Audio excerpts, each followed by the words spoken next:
Washington, President Donald Trump issued a fresh denial Sunday that he asked former FBI Director James B. Comey to halt an investigation into the conduct of his dismissed National Security Advisor Michael Flynn. "I never asked Comey to stop investigating Flynn," Trump said in a pre-dawn message on Twitter. "Just more fake news covering another Comey lie." The tweet was the latest in a running commentary on the case from Trump that began Saturday, a day after Flynn pleaded guilty to lying to the FBI about his interactions with a Russian official. Trump fired Flynn 25 days into this administration for misrepresenting the nature of his conversations with Sergei Kislyak, then the Russian ambassador, to Vice President Pence and other administration officials. Comey has alleged that the day after that, Trump urged him to be lenient with Flynn, producing notes that said Trump told him, "I hope you can let this go."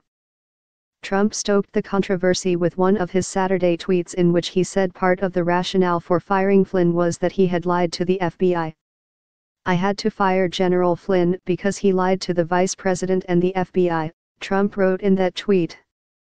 But critics pounced Saturday on Trump, arguing that if he knew at the time of his conversation with Comey that Flynn had lied to the FBI and was under investigation, it may constitute an attempt to obstruct that investigation. "Are you admitting you knew Flynn had lied to the FBI when you asked Comey to back off Flynn?" Walter Shaub, the former head of the U.S. Office of Government Ethics, asked in a tweet Saturday afternoon. Trump lawyer John Dowd drafted the president's tweet, according to two people familiar with the message. Its authorship could reduce how significantly it communicates anything about when the president knew that Flynn had lied to the FBI, but it also raises questions about the public relations strategy of the president's chief lawyer. Two people close to the administration described the tweet simply as sloppy and unfortunate. Dowd declined to answer questions about how and when Trump learned of Flynn's alleged lies to the FBI, a deception that did not become public until several days after Flynn's dismissal. As Flynn pleaded guilty Friday, he made clear that he is now cooperating with Special Counsel Robert S. Mueller III as Mueller probes Russian meddling in last year's election and possible collusion with the Trump campaign.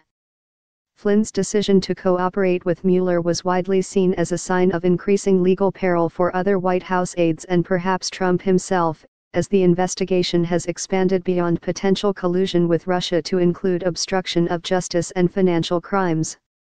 The president continued tweeting about Flynn late Saturday. In one message, he complained that it was unfair for Flynn's life to be destroyed for lying to the FBI, arguing that the agency pursued Democrat Hillary Clinton far less aggressively while investigating her use of a private email server as Secretary of State. Trump's commentary on the case began Saturday morning, as he addressed reporters before leaving the White House for a fundraising trip to New York.